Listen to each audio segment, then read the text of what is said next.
Hey y'all, how you doing? Back with another review for Married to Medicine, which is my favorite, y'all. Married to Medicine is such good mess, but it's not always mess. They have good, wholesome, genuine moments. So that's what really makes this show, y'all. So I am out here in the studio. I forgot my little clicker though, so y'all see I had to my clicker in the house, and I do not feel like going back into the house. So we just gonna get it popping, old school way, without all the get your gadgets and whatnot.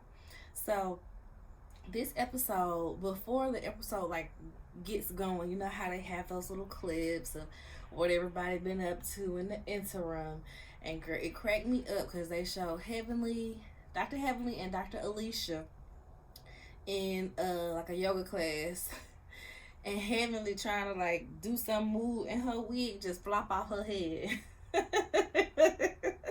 And my thing is like, Heavenly, you got a whole beauty supply store with all these wigs in there. You ain't got a wig that you can clip down to your head to stay on during these exercise classes. So that had me cracking up, y'all. And just a little tidbit about Dr. Alicia, because um, they haven't really given us any type of backstory on her. Like, they mentioned that, oh, we haven't seen you in years. I think Toya said that at the engagement party. Oh, we haven't seen you in years. And if it wasn't for me rewatching the season recently, like right before it came on, rewatching the season and seeing when they were in DC, I think I mentioned it on the last one, when they were in DC and they had all the friends come over to the house. I wouldn't have remembered who she was because she wasn't all that memorable, and you could just kind of tell she was there trying to have herself a little moment. But they need to give us something on Dr. Alicia. They could have at least gave us a little flashback scene and like, oh, we haven't seen you in years, flashback, because she had like a little curly fro, like it was a little bit shorter than mine. She had like a little curly fro, and that's why they was like, "You gonna be working at Heavenly's dentist office?" And she was like, "No."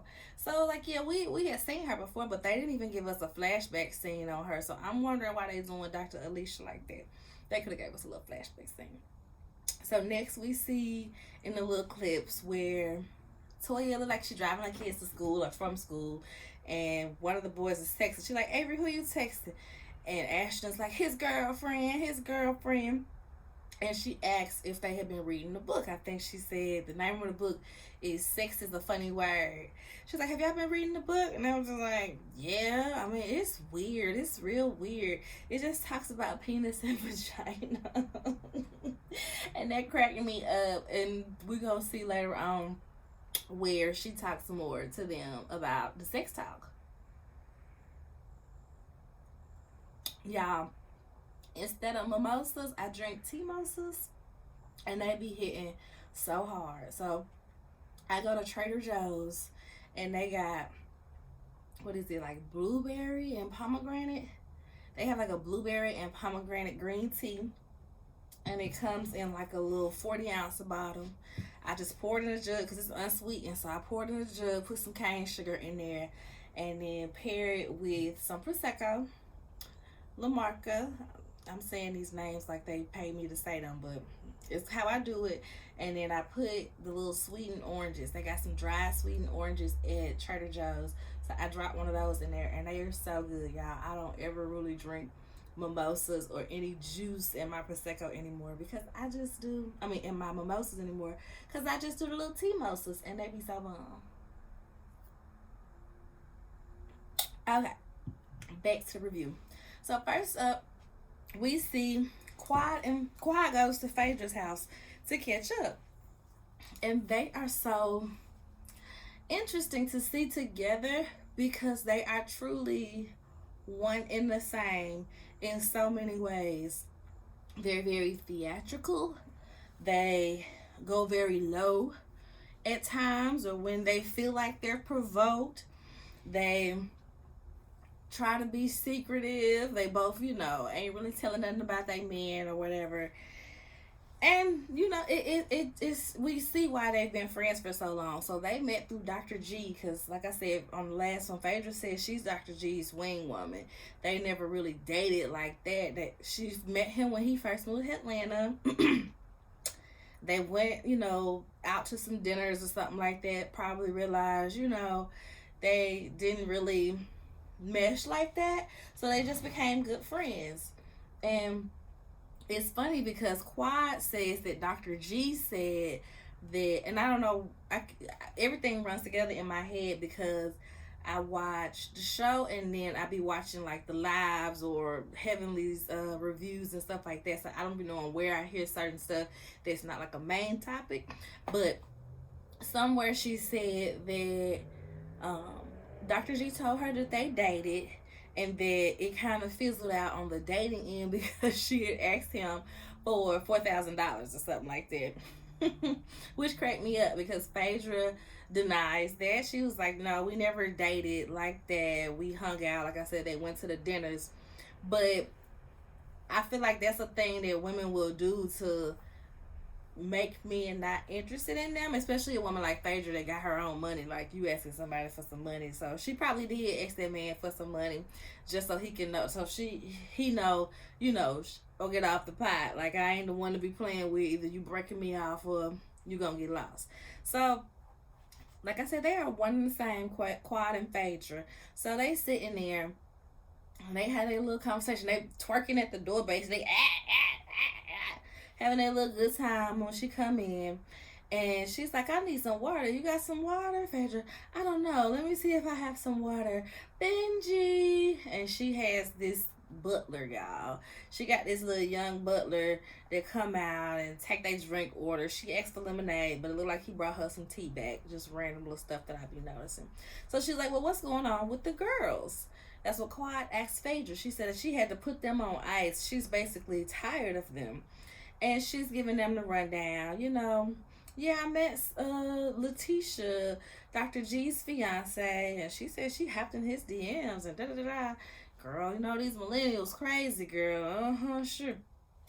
Well, how old is she? She's 31. Oh.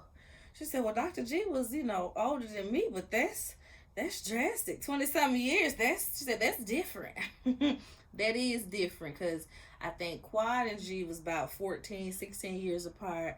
Letitia and G about 24, 26 years apart. So, yeah. And then she tells her Letitia and Toya are real close. And Quad has the nerve to say, I don't know why she hates me so much. I don't know why Toya don't like me, this, that, and the third. And it's like, really, girl? You don't know why she don't like you? Production reminded us in case we forgot. So they flash back to the reunion and to last season where Quad was, kind of spreading the rumor that Toya was cheating on Eugene with somebody in the neighborhood. And also, Quad was insinuating that Toya had something to do with or knew something about Anila's house getting robbed. So it's like, girl, yeah, that is very much enough reason for me to hate you. I'm not necessarily the type that's like, the enemy of my enemy is my friend, but that was definitely enough to hate you, girl. So the fact that she acting so clueless now, it be so annoying.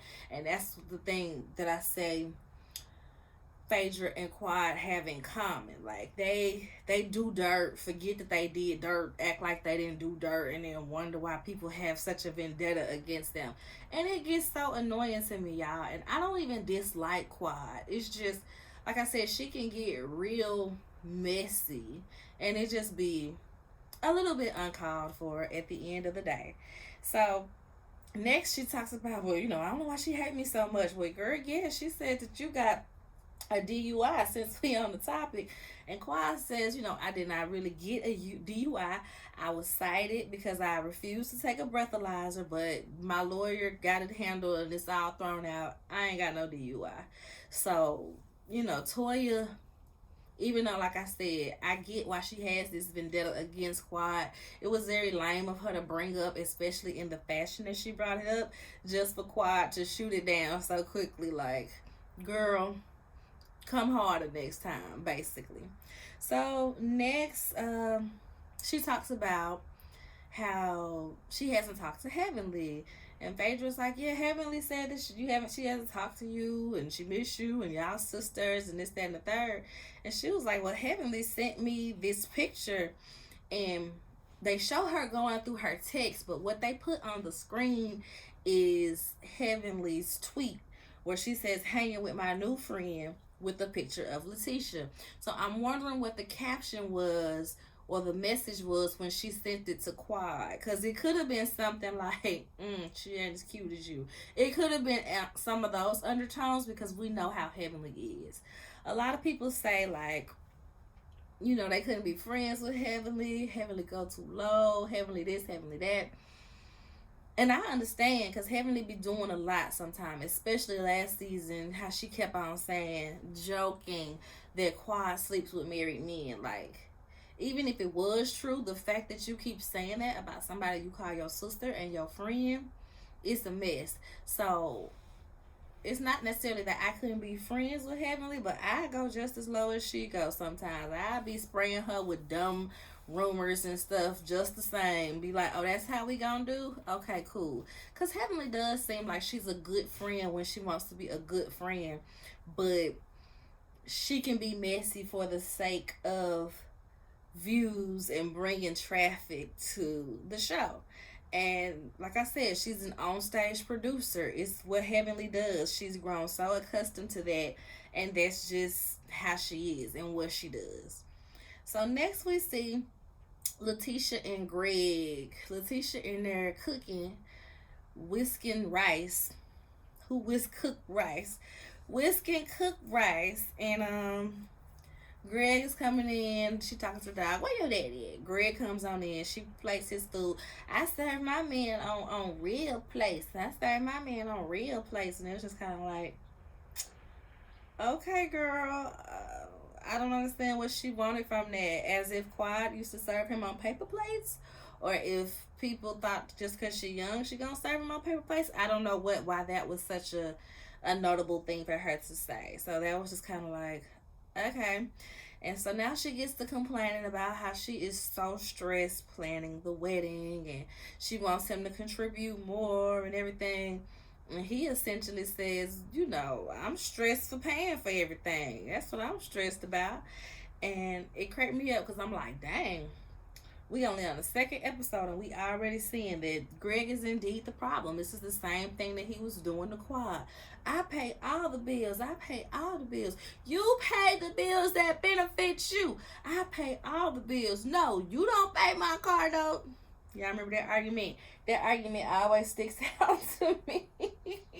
That argument forever sticks out to me, because I definitely understood where Quad was coming from. Like, if I pay my car note, you don't pay all the bills. You pay most of the bills, but you ain't putting my whole lifestyle. Like, I moved into your house. Yeah, you should be paying the bills over here. You've been paying the bills over here. So, as a man, as a doctor, I don't see the problem with that.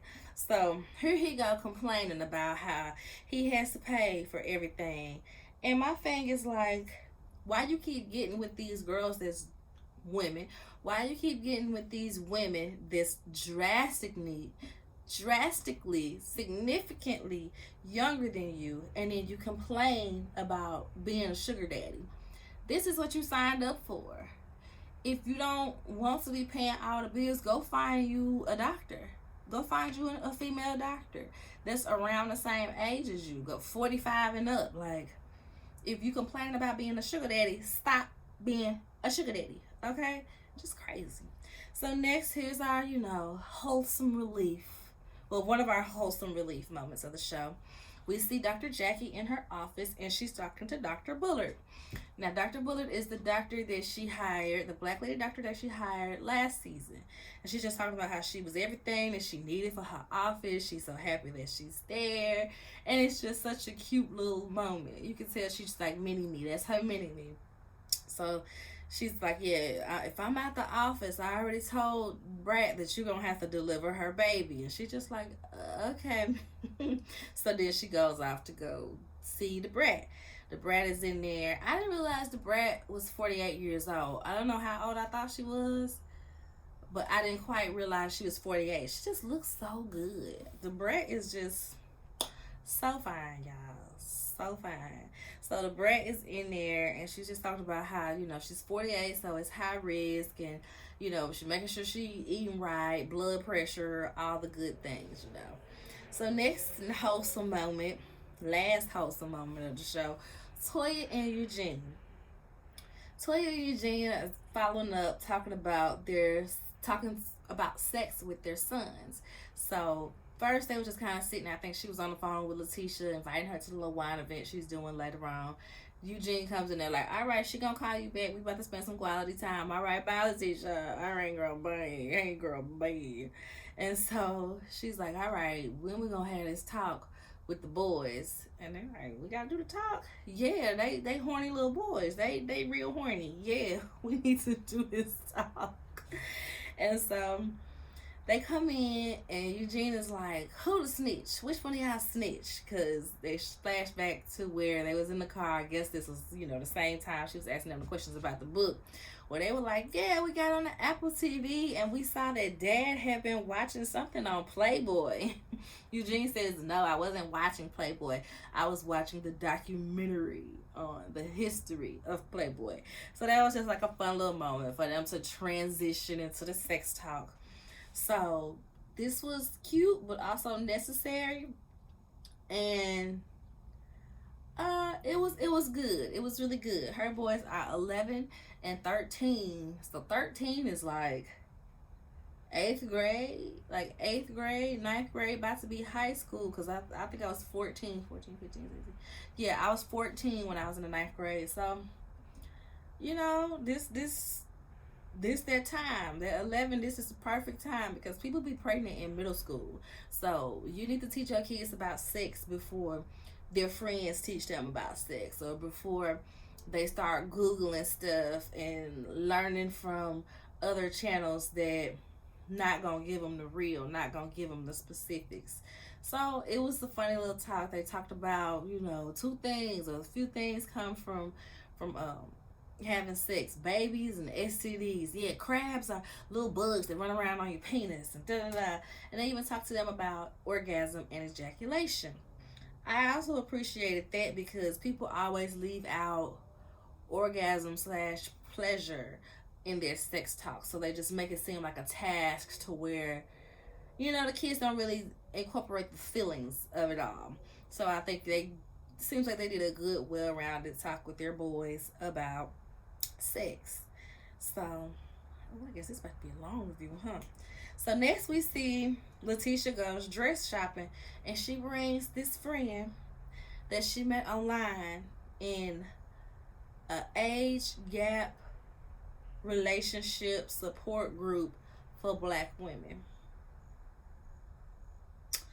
And she brings Phaedra and Toya as well. Y'all, Toya looked good. Toya looked so good. The outfit was cute. She about got some little abs poking through on the side. And then she said on the show, I can't remember which scene, but Eugene asked her what she been doing all day. She was like, drop the kids off, and then I played tennis about 3.5 hours. Girl, that tennis got you right, baby. You is looking real good. Real good. So Letitia's trying on dresses, and they all just sitting there talking. And personally, I don't think Toya was trying to be a mean girl when she made her comments. Now, Phaedra, we all know Phaedra be mean girling it up. That's her main MO, is to be mean girl with, a little sugar and honey on top, so it don't feel like she's being mean girl. So Letitia tries on this very form-fitting mermaid silhouette, and Toya's just like, oh, that's cute. You're gonna need a girdle for that one, but that's cute. I don't think she could have said it a little softer, but I don't think she said it to be a mean girl. And then Phaedra's like, turn around. Oh, you a little butt challenge. People like a little biscuit back there. You just got pancakes. Like, girl, how many times you gonna sell this girl? she ain't got no booty or mention booties. We know Phaedra got an obsession with booties. We know that from Real Housewives of Atlanta. She tried to do the whole donkey booty fitness thing. Every time she meets somebody, turn around, let me see your booty, let me see your butt. She has an obsession with booty, but she ain't got to keep making this girl try to feel away about not having no booty. And Letitia was just like, whatever, whatever. I'm natural. My body is all natural. I'm not fresh off the table like a lot of these girls in Atlanta. They be nipped, tucked, and sucked. And I'm like, I wonder did she say that to them, because both of them done had some stuff done. I remember Toya saying she had some lipo to like take out some of her booty, and we knew Phaedra done did some things to the face, the body, whatever she can get done, she probably done had done. So they keep on. What's next? They make fun of her old man support group. They call it. Oh, it's like for sugar babies. Okay. Oh, yeah, for sugar babies. And you can tell the friend is getting offended too, because, like I said, that's where they met. So she's just kind of feeling away, looking away, or whatever, because they playing too much. They playing too much. So I can see them being annoyed. So Letitia, this is where she lost me, y'all. This is where Letitia loses me. She was like, yeah, I know it's a drastic age gap. I think she's in this in the confessional. It's a drastic age gap with me and Dr. G. Sometimes, we'll be out to eat and we'll be in a bar, and people will pull me to the side and ask if I'm okay. As if to say she looks so young that she looked like Dr. G done kidnapped her or something like that. Girl, I know you're 31, few years younger than me. I know you're 31, but baby, you don't look 31. And I promise I don't say that to be mean. You don't look 31. You don't look so young to the point that people think that he done kidnapped you or he trafficking you or anything crazy like that. They probably pulling you to the side asking if you okay, because they watched the show and they saw the reunion where Quad talks about how Dr. G slammed her through to the ground and drug her through the house and took the battery out her car and all of these abusive things. That's probably why they're asking if you're okay. Not because you look so young that he must have did something to you. So yeah, that was just such an awkward moment. So next we see Toya has her wine tasting event. And I noticed, it annoyed me, y'all. Did y'all notice that it says Toya Wine Club instead of Toya's Wine Club? So I'm like, you don't want to put that apostrophe S on this? It's really Toya Wine Club? Okay, but she says Toya's Wine Club. Like, she says it with the possession, but on all the print, it's Toya Wine Club. So that annoyed me. So she's getting ready for the event, and she got on this little, like, the dress goes so low down her back, y'all.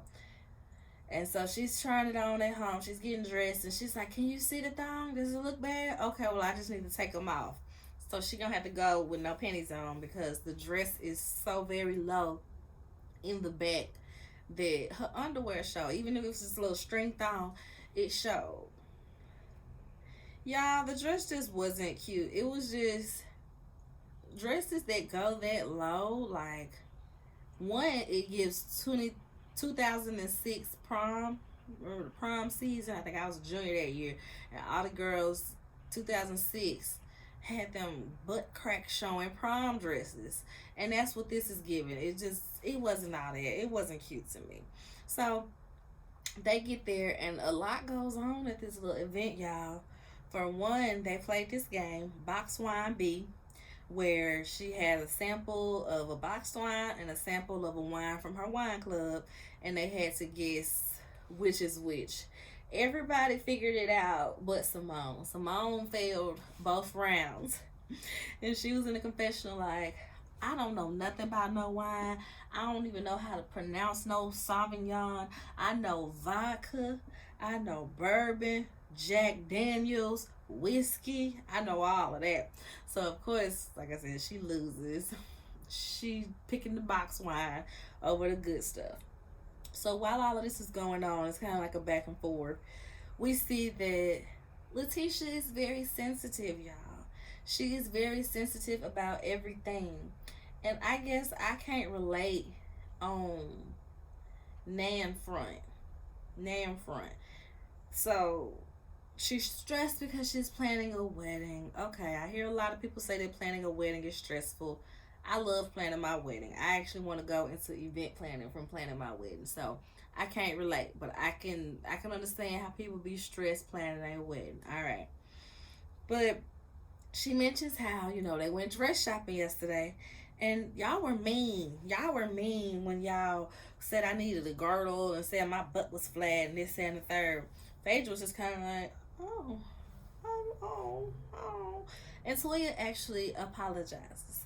Like I said, I don't think Toya meant it to be mean. She was just saying, if you're wearing a mermaid style dress, wear a girdle. Like, that's it. Not that she was fat or anything. She just ain't all that curvy. So to set it off, get something that can really accentuate your silhouette. That's all Toya was saying. And while this is happening, Deaconess Heavenly had on that terrible wig and that little deaconess looking dress. And she says, just like this, she had a strato. I heard you was in therapy for dating older black men. Y'all, I died. Y'all, I died because Heavenly was like, y'all know how Heavenly get. Half the stuff she say, she don't mean it or don't care. She just want to get the mess started. Like she said a couple years ago on her YouTube, if they film a whole scene and don't nothing pop off, they don't want to show it. Production don't want to show it. So she got to make something pop off so that this scene can be a scene. We can make the episode. We can get all the viewers. So she says that and sips her drink. And what blows me about all of this is they trying to act like Heavenly is being the big meanie when they're all Hayes and Sweet Tea. All of them except for Toya, they are all making fun, picking fun, taking little subtle jabs at Sweet Tea. Usually it is Heavenly being the mean girl and going above and beyond to hurt somebody's feelings. But in this case, everybody except for Toya and Simone are taking part in this. And I guess Dr. Alicia, because she ain't really there like that. So, like I said, she ain't met Quad yet. But Phaedra keep telling her butt flat and, keep kind of picking on her shape. Heavenly, she doing the little stuff to get the scene started.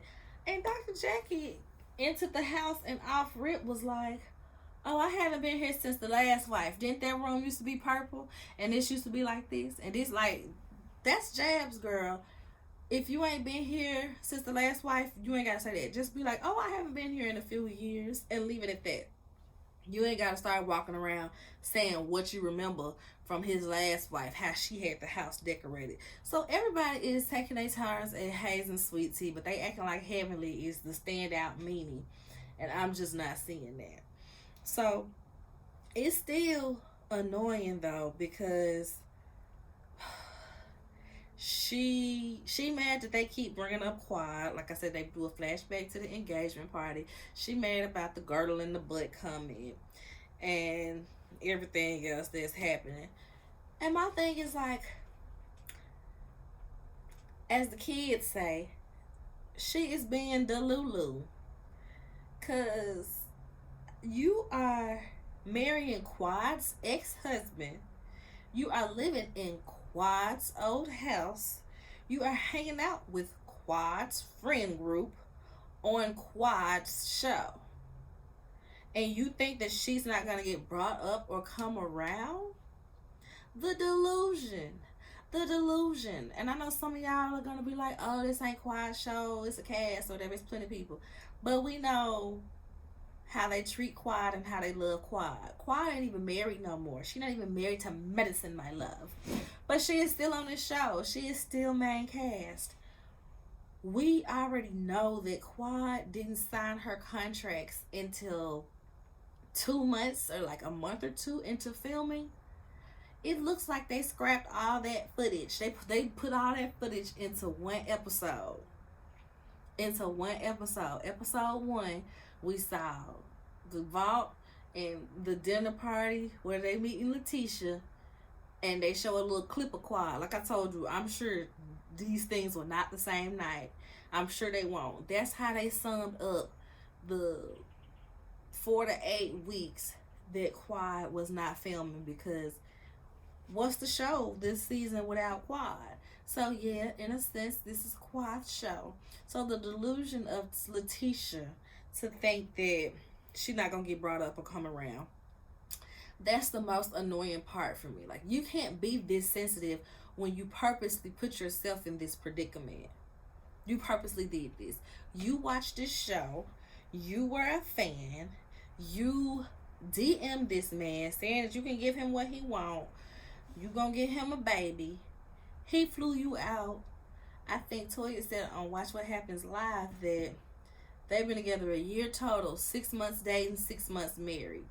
You knew what you were getting yourself into, so stop crying and whining about it. Like, it's very much annoying. So Simone takes her to the side to comfort her, and they go to the restroom. She's drying her tears or whatever. And Simone says to her so sweetly, if you wanted someone to be more involved in planning, you should have married a woman. Period. I don't understand why women think that men are going to take on the task of planning the wedding. They're not going to do that. They're not going to look nothing up. Most men, I say. They not finna look up caterers. They not finna look up florals. They dang near not even gonna pick out a suit unless, you got the flashy type that like to, dress to the nines all the time. You might have to go pick out the daggone suit that he gonna wear and his groomsman is gonna wear. Just task that man with giving you the guest list from his side and making sure his groomsmen get their suits and plan a bachelor party. That is literally all you should expect out of a man in the wedding planning stages. That's it. So next, they kind of go back, and I think they played the game at this part. They, chilled out for a minute, and then Letitia was like, I'm ready to go. I'm getting ready to leave. And she gets up to leave, y'all, and she has her butt out towards the table because she don't want to put her butt in the people that sit next to her face. And y'all, poor baby, her tag was hanging out of her skirt, and they were just like, ooh, girl, everybody just bust out laughing so hard, y'all. And it was funny. Like, it was so terribly timed because she already being sensitive and whatnot, but it was so funny. And here's Jackie in the confessional. Oh, the baby wanted to take it back. She ain't married yet. She ain't got all the big daddy money just yet. So yeah, y'all. So the last scene we see is Phaedra and Greg are having lunch. So she walks in and she talks to, the hostess, and she's like, oh, I see his little egghead. I see his little egghead right there. Goes over and, starts having a conversation. They talk about how they've been friends for a long time, almost 20 years at this point. How she's met, all the women that he about to get serious about, he run them through her. So she talks about how, she's much younger than you, she much younger than you. I mean, she gonna be marrying a pawpaw. She marrying pawpaw. Then she was like, did something about did you pray on her, something like that. I can't remember what it was she said exactly, but he said, well, I don't know if I'm the predator or the prey. Like, she approached me, she hopped in my DMs. Like, I don't know if I'm the dirty old man, if she the little young old nigga that caught me. Like, hold on here, Faye Faye. So he gets to talking though. He's very in love and he feels safe with her. And Phaedra said, "So Quiet made you scared?" He said, "Yeah, Quiet made me scared." And that cracked me up because why would he say that, y'all? Why would he say that? So she asked him if he's getting a prenup, and he's like, "What? You don't trust her? You don't think I should trust her?" She's like, "I don't trust people in general. You should always have a prenup, you know." And then you put in there the stipulations. After 10 years, you get this, and just make us stay for 30 years until, she gets something. Just being silly or whatever. But she does want him to get a prenup. And he was like, "Well, we talked about it, and she's okay with it. So, yeah, we planning on getting a prenup." Phaedra says, in this marriage, Greg definitely has the bigger bank account. Okay. So are you saying that Quad, once she started doing all that she was doing, that she was making more than Greg? Is that what she was trying to insinuate? And that had me cracking up, y'all. Now it got me wondering, because I remember somebody saying that, like, Quad and Greg was making about the same, or, she made a little more than him. And I can remember them asking, like, if she got spousal support or something like that. And she just kind of ignored it, because I guess she didn't, because she ain't need it. So that was the end of this episode. That's how that episode ended, y'all. And I can say that, Phaedra kind of actually fits on this cast better than what I anticipated. Because when I first heard that Phaedra was going to be on here, it was very much an eye roll moment. Like, don't get me wrong, Phaedra has her little funny quips and comebacks. She's witty. She's real silly. She can be a mean girl, but she try to dip it in honey and sugar, make it sweet so it don't sting so bad, like Heavenly's little stuff. So I guess I'm not too mad at Phaedra being on here. If we ignore how she got kicked off of Real Housewives of Atlanta, I mean, she's a decent fit, and you can tell she has genuine relationships, because we start this episode with Quad coming over there and them being good girlfriends, having a sit down talk, and we end it with her and Greg going out for lunch and them having a good friend talk about their lives. And they even mentioned the kids. "Oh yeah, I remember you was playing baseball, you brought the boys over and talked about you came over and you saw the boys and talked to them about baseball, and I signed them up for baseball after that." And they really have genuine relationships. So she does fit in the cast pretty well. So I guess, y'all, but that is this week's episode of Married to Medicine. Hope y'all enjoy the review.